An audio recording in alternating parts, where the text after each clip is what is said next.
President Trump spoke to the nation on Saturday night. Our objective was the destruction of Iran's nuclear enrichment capacity and a stop to the nuclear threat posed by the world's #1 state sponsor of terror. Tonight, I can report to the world that the strikes were a spectacular military success. The U.S.'s decisive strikes on 3 Iranian nuclear facilities over the weekend brought the U.S. into direct military action against Iran and potentially into a wider war with the Islamic Republic and its proxies. And while the U.S. warned Iran not to respond, it has done so. Earlier today, Iran retaliated by striking U.S. bases in Qatar and Iraq. Iran has continued to fire missiles into Israel as well over the weekend, inflicting more damage. Here to discuss this and more, Chris Mitchell, the Middle East Bureau Chief with our friends at CBN News. Chris, welcome back to Washington Watch, and as always, thanks for staying up late and joining us. Great to be with you again, Tony. So how has the Israeli government and the Israeli people reacted to America's strike on Iran's nuclear facilities? Tony, I would say it would be a great sense of relief and gratefulness that the U.S. has come in with Israel to attack Iran, the leading state sponsor of terror in the world and the nemesis to Israel for decades. So I think great relief, thankfulness, and that the U.S. is helping them hit probably the one nuclear site called Fordow. They're buried under a mountain in Iran that Israel, despite its major military successes, was probably unable to hit because it needed what they call the massive ordnance penetrator, a 15-ton bomb, a bunker-busting bomb. So very, very thankful, very grateful, Tony, that the U.S. has joined Israel in its fight against Iran. Now, Israel has kept up its attacks even since the bombing of those nuclear facilities by the U.S. They've been going after a different set of targets. Not only they have continued to hit, I think, the entrances to some of those nuclear facilities, but they've also gone after some of the institutions that are linked to this notorious regime. For instance, they've been hitting one of the prisons where political prisoners are being held. They've been going after the morality police, those who have been repressing and suppressing the people. What's going on?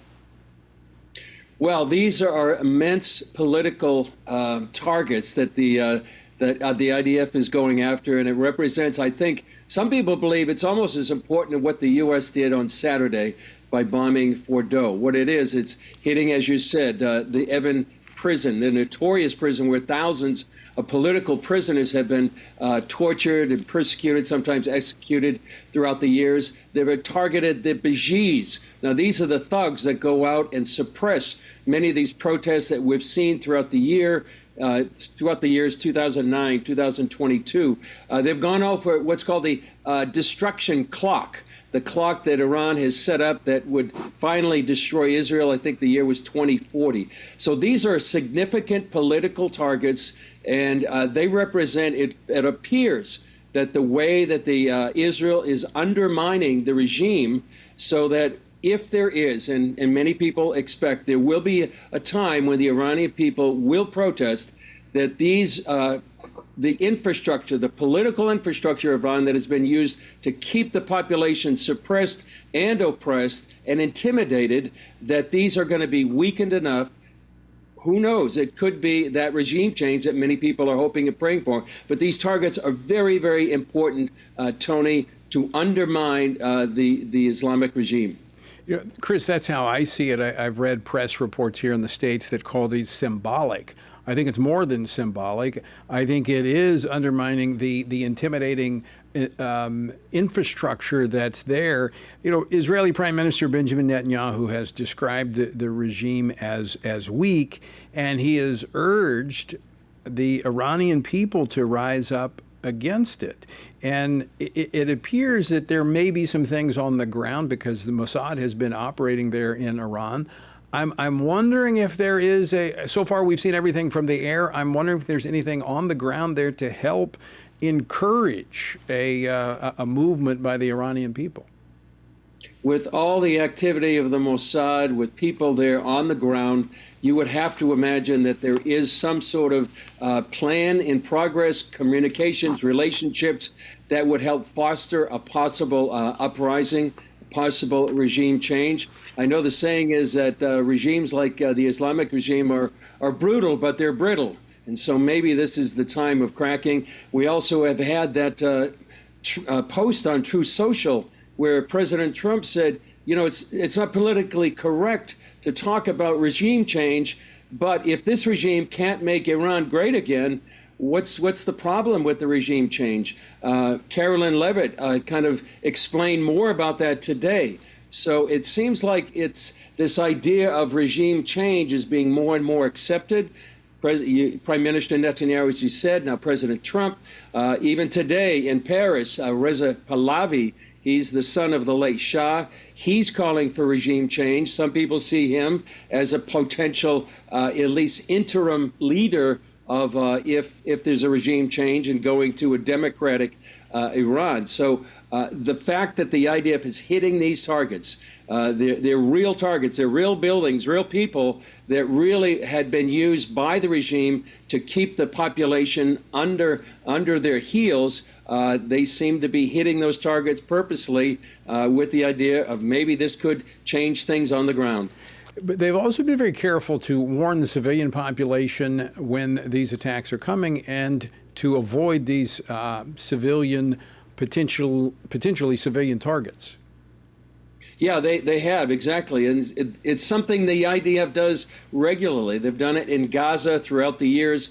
They've done it in Lebanon in the recent war with Hezbollah. And now they're doing it with Iran. They tell people literally, get out of this, get out of military harm, get out of these targets that we're going to come against. They literally telegraph to the enemy exactly what they're going to be doing. On the other hand, Iran has been firing indiscriminately and targeting residential areas here in Israel. Yesterday, I was down in northern Tel Aviv. That's when one of their Iranian missiles hit a neighborhood there, made significant damage. Thankfully, no fatalities and only about 20 injuries. But unlike Israel, that really protects civilians inside Iran, Iran is going out of its way to hit residential buildings, apartment buildings. Sadly, there's about 30 fatalities here so far. But if you consider what has happened, what could have happened, those fatalities are significantly lower. Some call it miraculous the way that Israel has suffered so little damage despite the hundreds of missiles that have been fired at it by Iran. Chris, let's talk about the frequencies of those attacks. Are we seeing a declining number of missiles coming in from Iran? Definitely. There has been, I think, maybe one alarm today. Earlier today, I think it was around 9:30, but nothing since then. But those number of attacks have been going down quite substantially. What's happening, Tony, is that the IDF is targeting the missile launchers, and they have apparently more than 50% of those launchers have been destroyed by the IDF. So even if Iran has 1,000, 2,000 ballistic missiles left in their arsenal, it really doesn't do them any good if they don't have the launchers to go ahead and fire those at Israel. So that is the battle going on, and Israel seems to be tipping the balance to the number of launchers that they're destroying, and they're actually moving them eastward, so they're getting further and further away from Israel. So it's reducing, apparently, significantly the number of missile attacks coming here against Israel. Well, also, Chris, I think if you look at the precision of the Israeli attacks on these missile sites, missile launchers, I mean, do you really want to be driving one of these missile vehicles, or do you want to be pushing the button on one of them? I mean, you're going to make yourself a target, because it appears that Israel has become very good with intelligence and targeting these launchers. Yeah, and the intelligence of Israel on the ground since the very beginning of Operation Rising Lion is just incredible. Not only on the missile launchers, the ballistic missiles, on the air defense systems, and particularly on the command structure of the IRGC and the Iranian army. The number of senior leaders that have been eliminated is just staggering. It's very similar to what happened with Hezbollah and Hassan Nasrallah, but even more so, I know. So it must be this intelligence by the Mossad, along with apparently Iranian operatives inside Iran, is just stunning. So we've got about 3 minutes left, but I want to get to kind of a prayer focus before we close. But I want to go back for just a moment to the regime change idea. Syria, we saw that regime fall, and I'd like you to compare the two, because from my perspective, Syria had a little more support from the people than I think Iran, the Iranian regime, has from its people. I think so, yeah. The regime change there went actually quite quickly, but they had more support, as you say. Less so here with Iran. It seems like the overwhelming majority of the people despise the regime. They don't like. They've been fed up with this brand of Islam, Shiite Islam that's they try to export to the world. So it looks like perhaps ripe for, some people call a revolution. And I would think so, after they've literally spent hundreds of billions of dollars into a nuclear program that is now in ashes. And the people, in the meantime, have been suffering with high inflation, lack of access to some resources. I would think they're a little tired of all this. Tony, a historic catastrophe. All the money and the treasure that the Iranian regime has put into its proxies throughout the region, to its ballistic missile program, its nuclear program, and it's all within a few weeks. It's almost all gone. Well, that's good for the world, the rest of the Yep. world, but I think makes Iran ripe for a change of government. All right, we got about just a little less than a minute and a half left. Two things, Chris. How should we be praying? And then secondly, you actually have a podcast on pray.com with all the latest news from Israel. So give us prayer points and tell us about pray.com.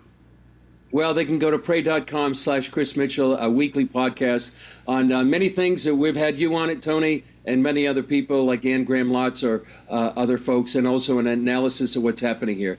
In terms of prayer points, I would say pray for the Iranian people, that they could have the freedom that they are longing for. Pray for the underground church that is, believe it or not, one of the fastest growing churches in the world, if not the fastest growing. Many come to faith through dreams and visions. Pray for them, and pray for wisdom for President Trump, Prime Minister Netanyahu, and so that they can make the wise decisions they need that are literally changing history.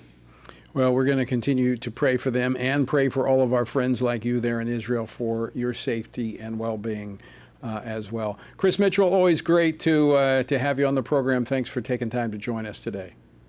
Thanks, Tony.